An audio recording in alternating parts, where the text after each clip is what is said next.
Hello, welcome to Toolkits, the Alchemy of Performance with Thabani Tshuma.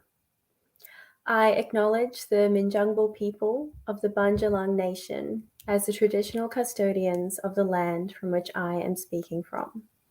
I recognize their continuing connection to land, waters, and community. And today, as we gather, as we share our thoughts, insights, and knowledge on country, may we pay respect to the deep knowledge, the oldest knowledge, embedded within Aboriginal communities and their ownership of country. My name is Manisha Anjali. I'm a writer and artist. I run a research and documentation platform for dreams, visions, and hallucinations called Community Dream Project. I've been facilitating the Toolkits performance stream this year. Today, I'm delighted to be joined by a very enigmatic and powerful storyteller, Thabani Tshuma. Thabani is a Zimbabwean writer and performance poet. His work is influenced by the myriad identity challenges of the diaspora, expatriates, and immigrants, while also addressing awareness around addiction, mental health, and generational trauma. Thabani co-curates Thin Red Lines. He was a Hot Desk Fellow at the Wheeler Center, a featured author at Jed Press. He was Slam-A-Lama Ding Dong's 2019 Grand Slam champion. Thabani is also ranked among the top 50 slam poets worldwide at IWPS 2019. Thabani is also the winner of the 2019 Melbourne Spoken Word Prize, People's Choice Award, and Convener's Choice Award. Writing is the aperture through which Thabani views the world and experiences self in relation to others. Thank you for joining me today, Thabani. Thank you so much for having me. I'm broadcasting from Nam and super excited just to have this conversation.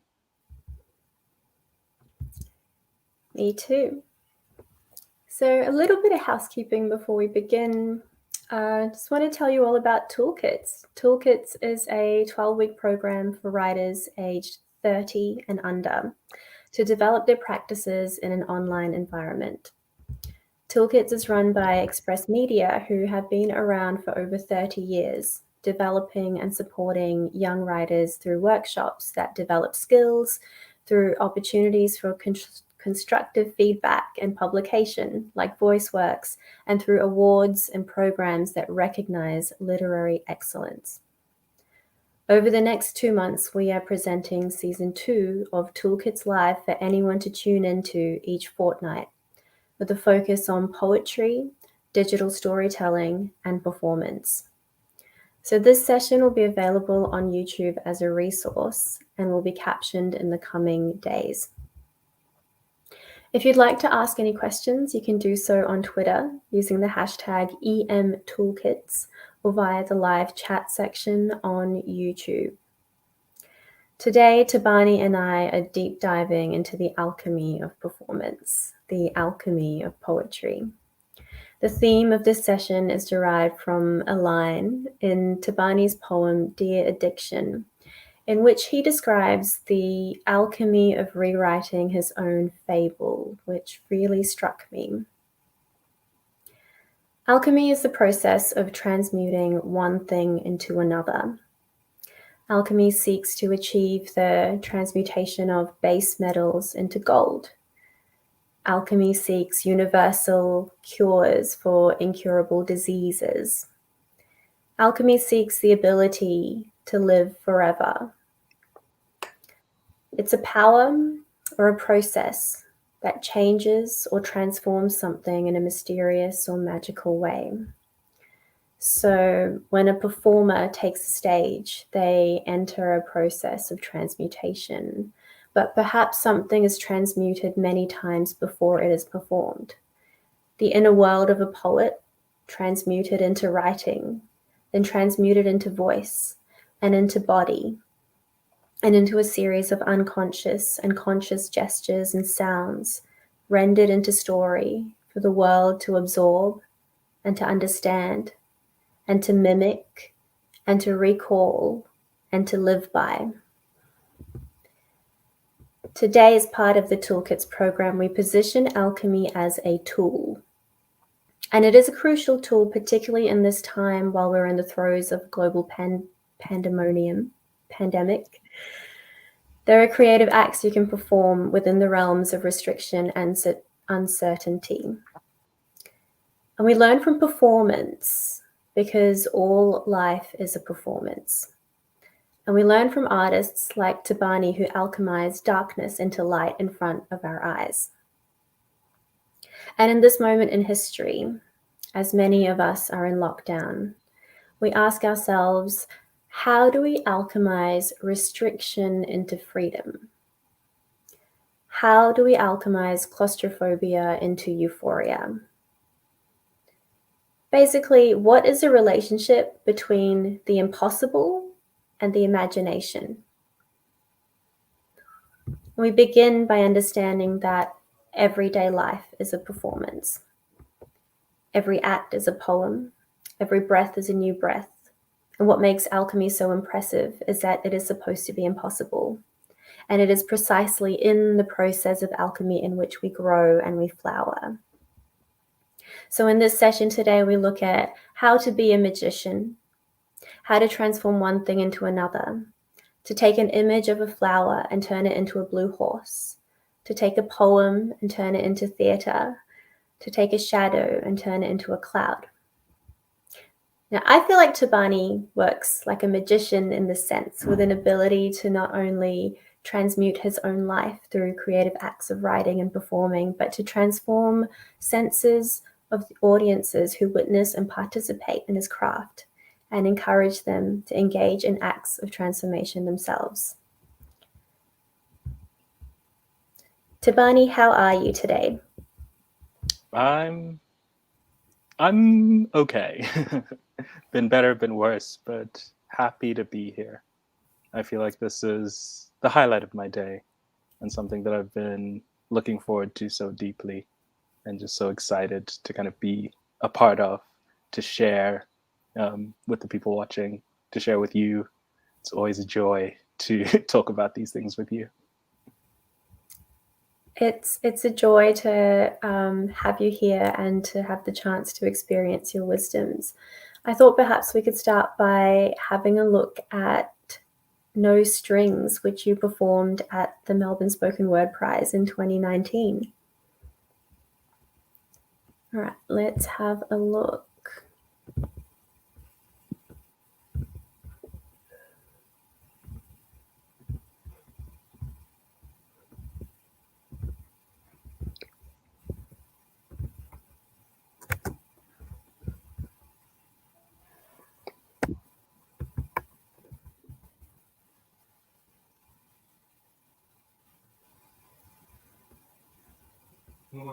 When you wish upon a star, makes no difference who you are.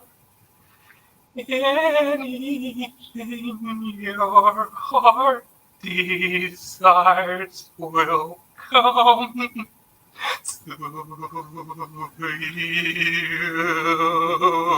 I was like you once, or at the very least wished to be, with a wistful while away, violently contorted against my will, a miscarried marionette. Birth was labor, and for full circle's sake, life spent working, dancing to the strings of a patriarchal puppeteer. For you, the gawking voyeur, void of intervention, I, as the placid performer, formed not owning this frame, responding to clandestine gestures, just wanting to be a real boy, and real boys don't cry. My pseudo-maestro Geppetto painted painted a permanent pair of tears on my cheeks to juxtapose these pearly whites, archetype cast in both comedy and tragedy. These limbs, handcrafted from mahogany and ebony. No holly is the whitest wood and would replace themselves with lighter hued lumber for the lick of the limelight caress. Glazed with a chalky veneer, all dolled up to move to this voodoo, uncouth to my culture, taboo to Ubuntu, broken Bantu bones thrown as a wayward witch doctor in the way I would doctor my story. Framed to entertain, in seconds be swiftly forgotten, to drip, drop, and drown in Disney Plus stream, my relentless pursuit of personification reduced to a null hypothesis, with the vagrant voice of a guiding conscience reverbing as crickets in the silence. While seeking speech on Pleasure Island, I learned to speak in misdirection, where half-truths roll off the tongue with a tastier tang than full lies, imitating to flatter, to appease, to assimilate, a little late to the party while hardly knowing the dance. But I learned to mirror, performing, cadence, entertain like a human, can move like a human, consume like a human, praise God like a human. Dear God, I'm not human, but can I be? Or at least let me know why you made me. Who holds to account the callous creator who selfishly made me a plaything? We offspring of artists are often abandoned with a curtain call too late for answers and a show that must go on. You see, I had strings, but now I'm free. There are no strings on me.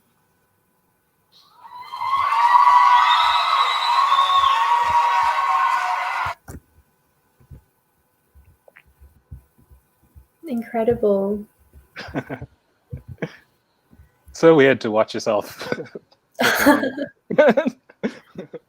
It is a bit strange, isn't it? But yeah, that's amazing, Thabani. I was wondering if you can give us some context for that performance. Like, what was it that gave you the momentum, the drive to write and perform that piece? So I'd say I read it at a time where the fundamental question that was kind of rattling around in my brain was around the nature of performance and being kind of a performance artist, and how that like intersects with my regular identity. You know, there's the idea of Thabani the performer, and then Thabani the person who's doing his day-to-day life, and the kind of dissonance between the two. So it was interesting because I was thinking a lot about the relationship between the audience and the performer. And, you know, there is that nature of puppeteering, you know, as performers, as artists, we're entertainers.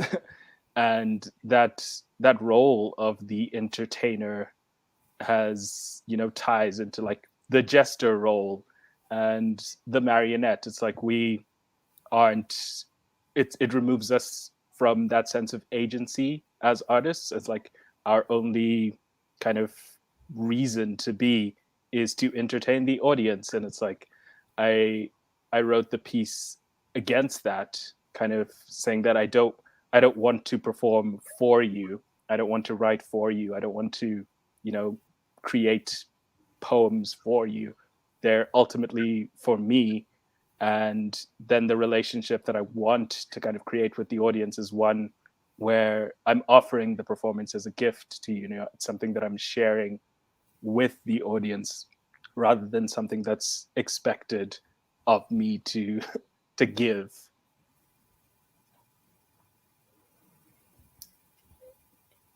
I really find that the metaphor of the marionette really fascinating.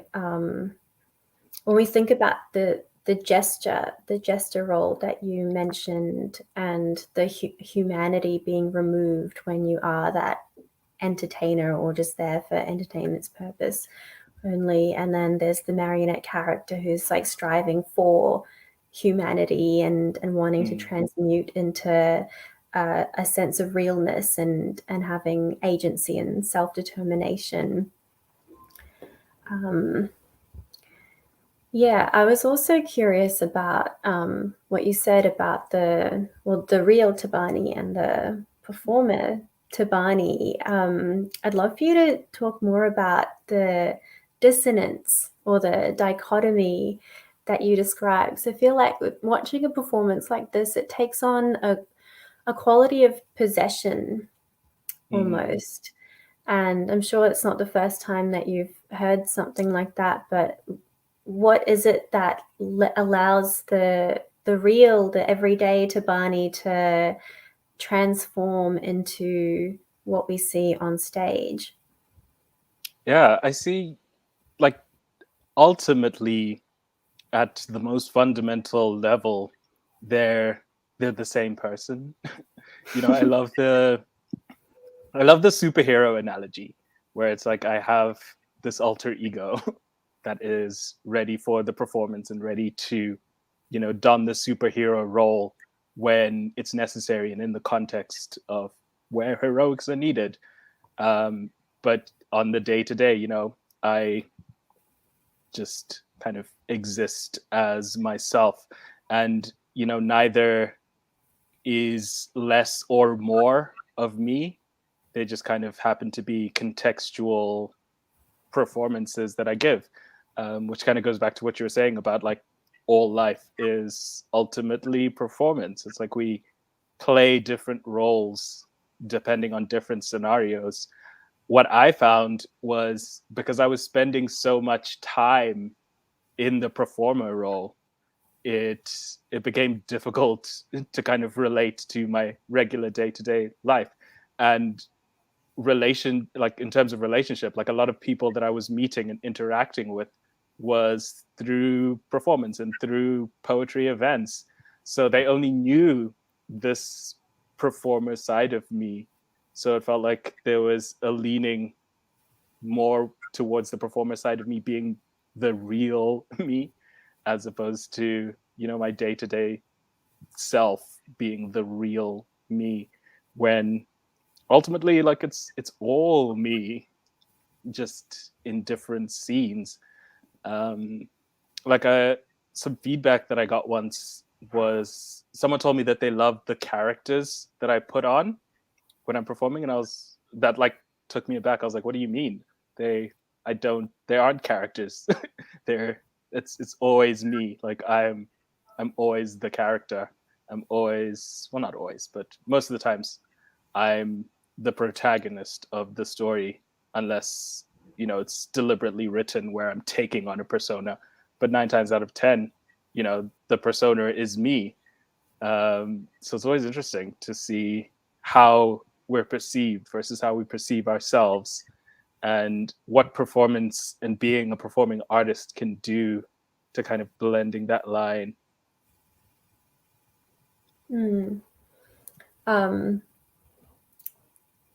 That's interesting. So it's like the many selves appear in different contexts. Yeah, I like that.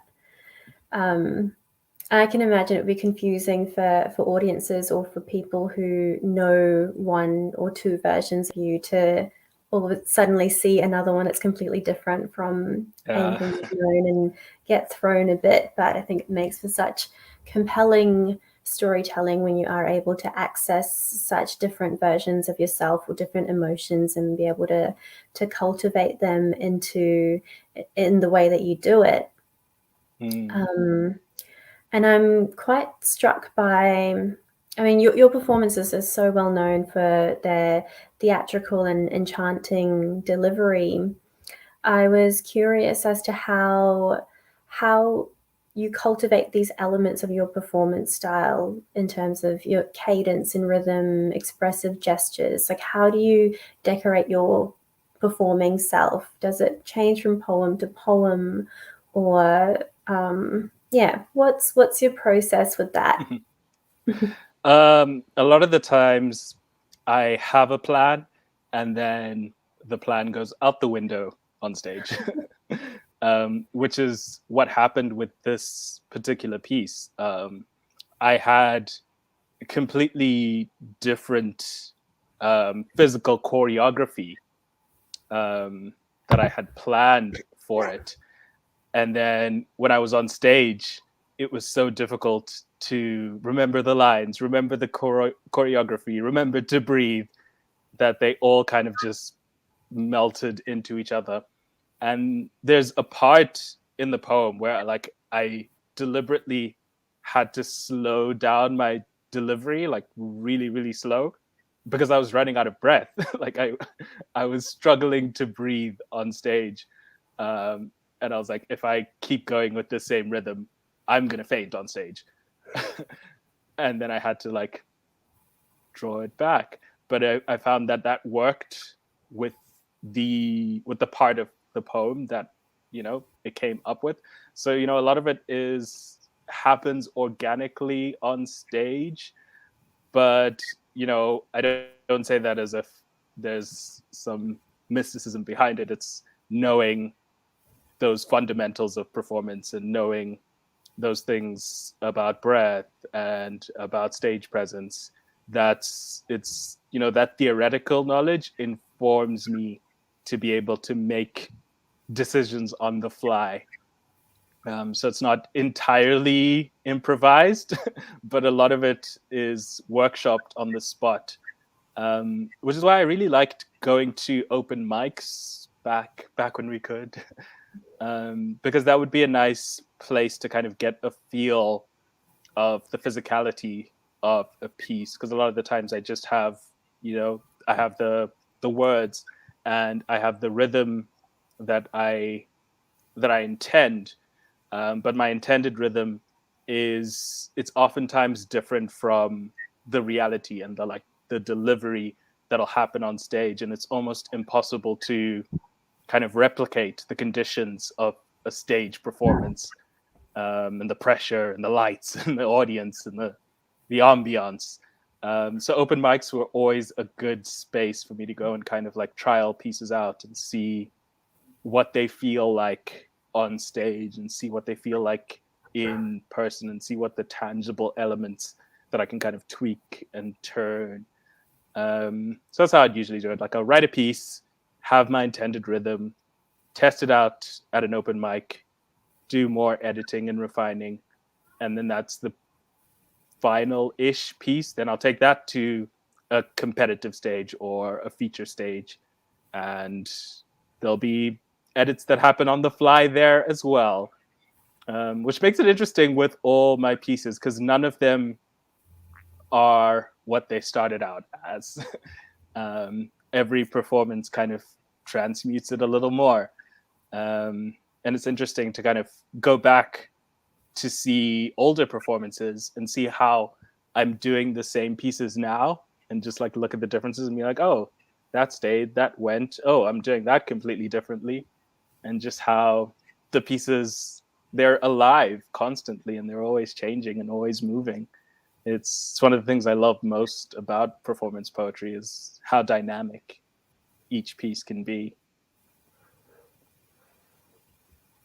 I do love that about poetry as well, that each performance is always different each time, depending on the context and the ambience and the audience and even who you are in that moment in time and the way that you interact with words. Really love this act of looking back at past works and past performances as well. I always see it as a way of communicating with yourself throughout time.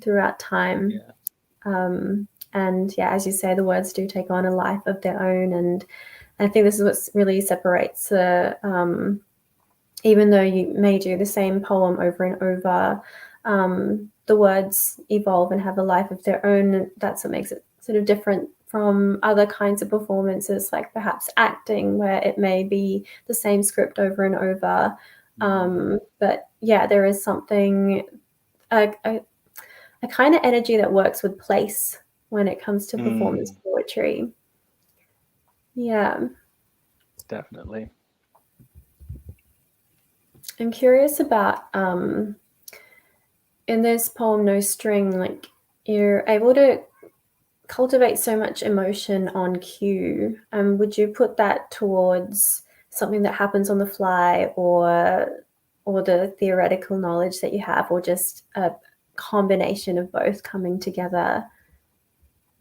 I'd say it's a combination of both, because there's an element of safety that needs to be considered when stepping into emotional spaces. It's like, do I have the space and the capacity to go there myself? Does the audience have the space and capacity to receive me if I go there?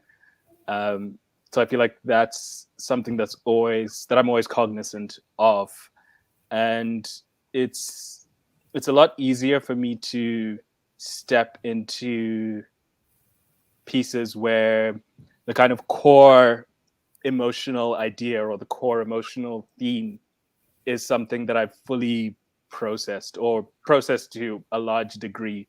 And it's like I've dealt with that. There's very little risk of like re-triggering myself if the content is, something deeply personal and something tied to like deep wounds. So it's kind of an awareness of my own emotional state. It's an awareness of the contextual space, and working through that. I feel like a lot of it comes down to practice as well. The more I do a piece, the more comfortable I am kind of accessing the emotion that the piece requires. And I think ultimately I would consider myself a deeply feeling person. So I feel like very few emotions are oftentimes out of reach. It's like there's always something that can anchor me to an emotion. And there's always I find emotions to be readily accessible, just generally. So they're always easy to reach towards. And I'd say like if I'm doing a feature performance, I would curate it such that the emotional journey that I'm taking is one that kind of flows into itself. It's like one piece complements the next. It's like I know sadness is closely related to grief. So if I do a piece that's, draws on sadness, next I'll do a piece that draws on grief. Next I'll do a piece that draws on anger. And it's like I'm lessening the kind of emotional jumps that I'm having to do. So it's kind of like a smooth transition through the roller coaster that the feature set will ultimately be. Yeah. Yeah, a curated roller coaster. What you speak about, like re-triggering yourself and having, your emotions sort of readily available for you to access, it's really striking. I'm thinking of last year we did a workshop together, and I remember you saying, you were speaking about the responsibility of a performance poet, and that being not to trigger the audience or to re-traumatize the audience, but to perform a poem only when you have processed whatever it is that you're speaking on. Yeah, I think it's a very dangerous thing to not go into performance aware of that and knowing that there's a real possibility of that happening. Because I don't know, I appreciate the therapeutic value of art, but at the same time I don't think that contextually a performance is therapy. Does that make sense? Or attending a performance is therapy.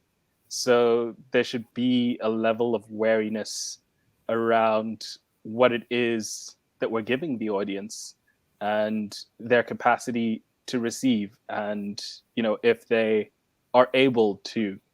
And I think if we go into it with the audience safety in mind, it yields something greater than just like throwing trauma back into people's faces. It's like that's where we create space for healing, where we do more than just showing trauma. We show possibility, we show growth, we show hope, we show something, we show transmutation. It all keeps coming back to transmutation. We show how a situation can be transmuted into something more. And I feel like with the nature of poetry is such that a lot of it is very emotional, and it is drawn from things that are felt really deeply and things that are experienced by so many people, that as artists we have a duty of care towards our audiences, which is something that I love about performing, is the ability to connect in that way. It's something that no other avenue in the world that I've experienced has the capacity to do, which I think is ultimately so beautiful when it's done with that consideration. Beautiful. Yeah, it's something I work towards keeping in mind, as well as a responsibility to the audience. I also like how you position your performances as a gift to the audience as well, and by writing something for yourself first, and then presenting it is actually such a generous act, not just to yourself, but I think to the audience as well, because you are giving them something that's lived and real and processed. In terms of the healing aspect of a performance, when a performance does offer that hope and that transmutation, it becomes medicinal for the audience. And what are your thoughts on, is it medicinal for the performer when you're performing it, or is it just there as a, hey, this is my story and this is my transmutation? I think, well, I can only speak for myself, naturally. For me, it's definitely been medicinal, because I feel like there's no limit you can put on the value of relatability and the value of seeing someone and feeling seen. I feel like, if I share a piece and it resonates with someone, for that to happen, they have to be seeing me. And if they feel seen through the piece, I feel seen. It's a mirror effect. There needs to be an object and the reflection, and they're both perceiving each other. So I know for me it's always healing, and it always has that medicinal value. But it isn't the kind of first point of healing that I go to. Like, I'm not gonna go to perform so I can get healing. I will still accept the value and the healing that comes from performing. It's kind of like a little bonus. I'm like, oh yeah, that's great as well. But it's ultimately not the purpose behind why I would do the performance. Yeah. Gosh, I love that, the mirror effect of the performer and the audience. Beautiful. So perhaps we could have a look at Dear Addiction, the inspiration for the transmutation theme. I love this poem, and this was performed at Mind Over Matter.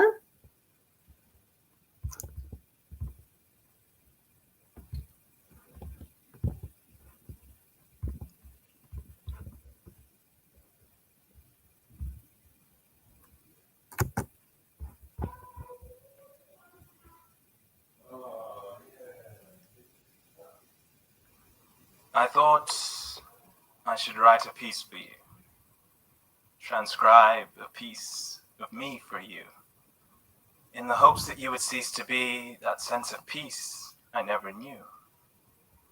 You're my disease.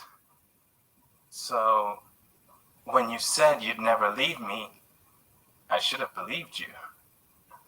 Scrubbing my skin raw doesn't cleanse me of your scent. You've stained my soul. And the spin cycle bled your colors into everything I perceive. There are tinges of you in the tint of my rose-colored glasses. Sleep was my escape, but staying up all night was our thing. So in the same way that murder robbed Macbeth of sleep, my bedroom is now a mausoleum. The blankets, my casket, pillows, my tombstone, it's haunted by my deceased dreams and nightmares of you. And with no release, you plague my waking life too, for better or worse. For all the time I spent engaged to misdiagnosis, I do miss the diagnosis. Reluctant upward inflections in the phrase, "Hi, my name's Thabani, and I'm an addict." Back when addict was a label tacked on at the end, before tapping into the alchemy of rewriting my own fable, disillusioned, seeing you for what you are. A trauma response. A lost soul's answer, searching for a life of meaning, a tourniquet to stop the bleeding strife from pooling at my feet. These feet have walked, reprieving crawling, run the night to regret the morning. You are the decorative awning on this house as it burned down. And I forgive you. But sometimes the solemn seams of my mind aren't woven tight enough to hold back the chaos that lives inside. For I'm both the hero and the villain, riddled with this disease while concocting the penicillin, where help rings empty as the spent lungs that would scream it not for lack of hearing, but lack of meaning.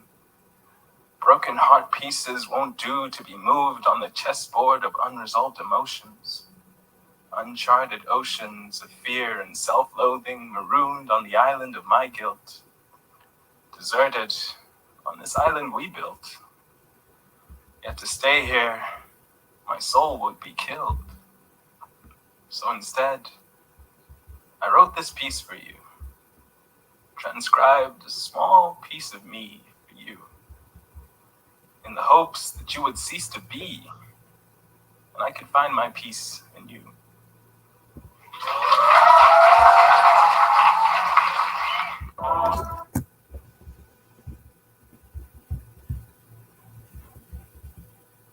Wow. What I love about this poem in its raw, honest expression of a personal journey is that what we talked about before of that journey kind of coming back around and offering that healing. So there is that kind of soul loss and then a soul retrieval. And I guess soul loss being that idea where when an individual experiences trauma, whether it be dependency on substances or an abusive relationship or any other kind of trauma, that part of your soul leaves and runs away to another realm. So then you're feeling stuck and in a void and in the darkness. And then this practice of writing and performing in a way is an act of soul retrieval, or can be a part of it, that it calls a piece of you back, but not by doing the same thing, by helping transmute the grief, the void, into something else in order to participate in life again, in order to enjoy life again. And then to get to that point, to be that person on a stage in the public realm telling that story of transmutation, so to encourage it in others perhaps. My question to you, Thabani, is amongst all of this is, how did you actually discover the alchemy of rewriting your own fable? How did I discover it? That's a good question. Do I even know the answer to that? Have I fully discovered it? I think I have to largely attribute it to therapy. Mm-hmm. And when I was in treatment for addiction, so when I was in rehab, we had to write a daily journal that would be read by the counselor. And that awareness that it would be read always made it difficult for me to write. So I started writing poetry instead. And I hadn't written poetry for years. But that was when I kind of found my way back to poetry as a space for authentic creation and authentic conversation with myself that, you know, isn't observed by anyone, doesn't have to follow kind of any rules. I mean, there are rules to poetry, but like doesn't have to follow any formal rules, any structural rules. It can kind of just be something free flowing. And I think in those poems, in that kind of conversation with self, it gave me a better understanding of myself, because ultimately we are just an amalgamation of stories, you know, things that we've been told, things that we've experienced. They all just create stories, and the thing about stories is that they are mutable. It's like oral tradition, that game of like whispers where you whisper a broken telephone. Stories are a lot like broken telephone, where they change over time. And I think for me, that was the moment of me realizing that, wow, I can have any story that I want, as long as I tell it to myself and as long as I believe it. It's like I can be whatever kind of person that I choose to be. And like there's a large like reductionism to it. It's obviously not that simple of just like, I'll just tell myself a different story. But fundamentally, that's ultimately what it's about. It's about learning a different way to perceive myself. And in learning a different way to perceive myself, I affect myself in a different way in the world, and I show up for myself and to others in a different way. And that changes the responses that I get, that changes the consequences of my actions, just by choosing to see myself differently, act differently, show up differently. And it all starts with telling myself a different story, which is, I'd say that's when I truly fell in love with poetry. Yeah, wow.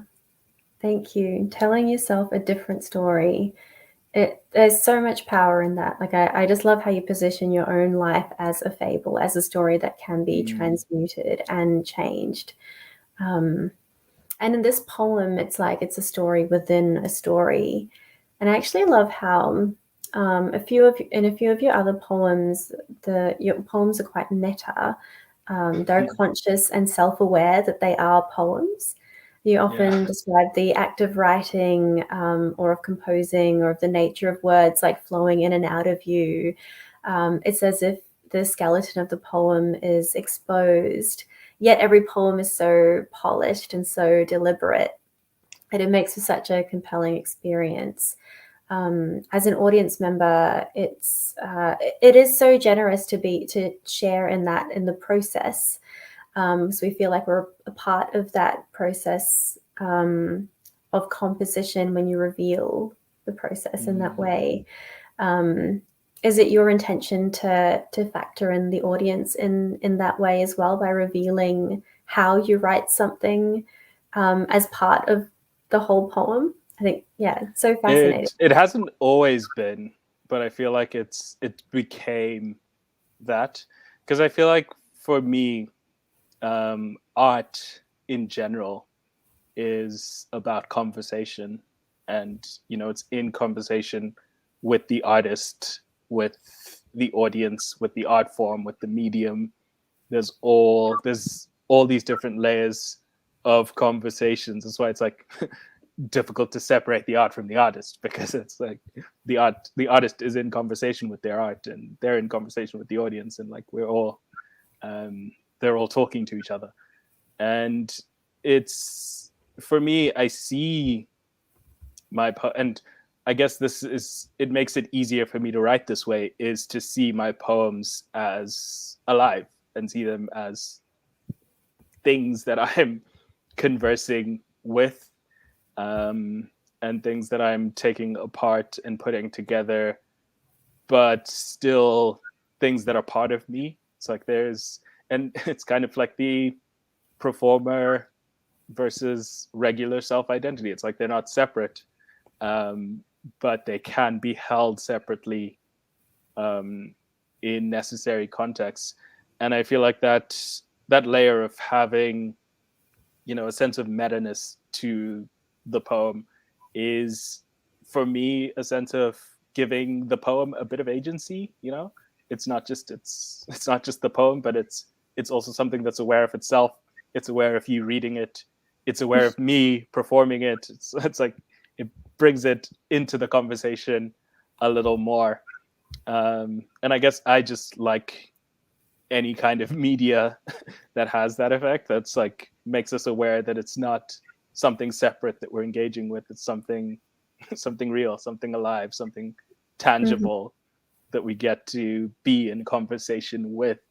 I think that's just it's such a fun part of the artistic process, is like how can we involve as much as possible? How can we all kind of be welcomed into this space? I love that. It is. It does offer so much openness to the practice. I think so often, like I do it a lot, just like conceal sort of how I got to that place, and it's like, here's the final product, but it's revealing that process and making it a part of it is so generous and so compelling. So thank you, Thabani. I've just seen we've got some questions. Here is one from Twitter. Someone writes, where does the process of writing a performance start for you? In the words of the work to be performed, or in a sort of auditory vision of a piece or an idea for a performance? Again, I can only speak for myself, but it's kind of a blend of all of it. Like it comes back to that idea of me talking about poems being alive. I feel like every poem has something that it wants to say and something that it needs to say. And the creative process for me is kind of about figuring out what it is that poem wants to say, and then figuring out how best to say it. I often start with a point, and for me, I put a lot of value on poems that take you to different places, that start somewhere and end somewhere different, that there's like a change in the journey. So say I start at point A. A lot of the craft of the poem is figuring out how do we get to point B. And it's not always that linear. It's like sometimes my starting point will be in the middle and be like, okay, how do we get to the beginning? And then how do we get to the end? It's like just trying to bounce between different pieces, different points. And I guess that's the writing element. And then from there, the performance, a lot of the performance is practical for me because I feel like it needs to be in the body, it needs to be in the breath, it needs to be in the movement. So tailoring a piece for performance is a different kind of editing that I do. I feel like a lot of my poems find their place through the editing process. It's like the actual writing is just getting ideas down and getting lines down and getting thoughts down. And then the editing, that's the real fun and the real work. That's where the pieces move and come to life and come together and we drop some things, we add some new things, and that's the real play for me happens in editing. So I edit the writing, and then I kind of edit for performance. It's a different kind of editing. It's kind of just trying it out and seeing what's working, what's not working, and where to find it. Did that answer the question? I don't know. But that's my process. Wow, thank you for sharing. There is another question. Tips for beginners on how to perform their work and gaining confidence to even try. Any resources or other performers they can get inspiration from? I'd say do as much as you can. repetition is the only, like, that's the cornerstone of my practice. Like, I don't think I'm a particularly talented performer. I think I'm a performer that does a lot. I practice a lot. I go to a lot of open mics, or back when we could. I do a lot of performances, and that's what's built my confidence. I'm always terrified every time I get on stage, but because I've done it so much, that terror, it never really goes away, but you kind of get comfortable living with it. It's kind of like grief, you know? It never goes away, but like you learn to live with it. And I think learning that was vital for me. And also learning to be empowered by the stage. Because when you're on stage, like, it's your time and it's your space to do whatever it is that you brought. And nobody knows you've made a mistake until you show them. I remember my first like big competition was like the Melbourne Spoken Word Prize in like 2018. I forgot my lines halfway through the poem, and I just made up some lines on the spot because I was like, I don't know what to do. I'm just gonna say stuff. I just made up some lines, and nobody noticed because I didn't let them notice. And I think that was one of the most valuable lessons for me as a performer, was that like nobody knows what your performance is supposed to be until you show them that, oh, this is not supposed to be here. It's like people just assume that that's what it is. And for me, that was so empowering, because now every time I get on stage, I'm like, this is my space. I can do whatever I want. There's no right, there's no wrong. I get to do what I want to do. Yeah. Resources, inspiration, other people. I'm a big on the idea of artist theft and just watch as much as you can. Go when we can, go to as many gigs as you can. See a variety of styles and performances. It's one of the reasons that I hardly recommend people to like read specific things or like see specific things, because I feel like you should just take it all in, or take as much in as you can, even stuff that you don't like, just take it all in. I feel like there's something to learn from every kind of performer and every kind of performance. It's a lot of active observation makes you better as a performer. Practice, observation. Those are my tips.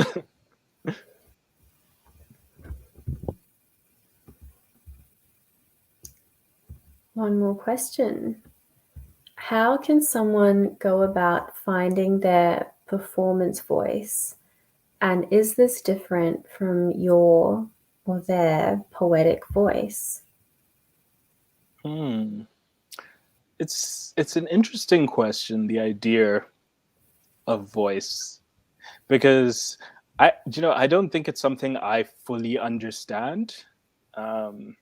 I've never really understood this idea of voice as a performer or a writer as being something separate or something to find. I think it's already there. It's not something you find per se, but It's something you learn to use. It's more of a muscle than it is, like, this is for me, it's more of a muscle than it is something to discover. It's something that you have to stretch and lift and push. And the more you do that, the stronger it gets, the more confident you get in using it.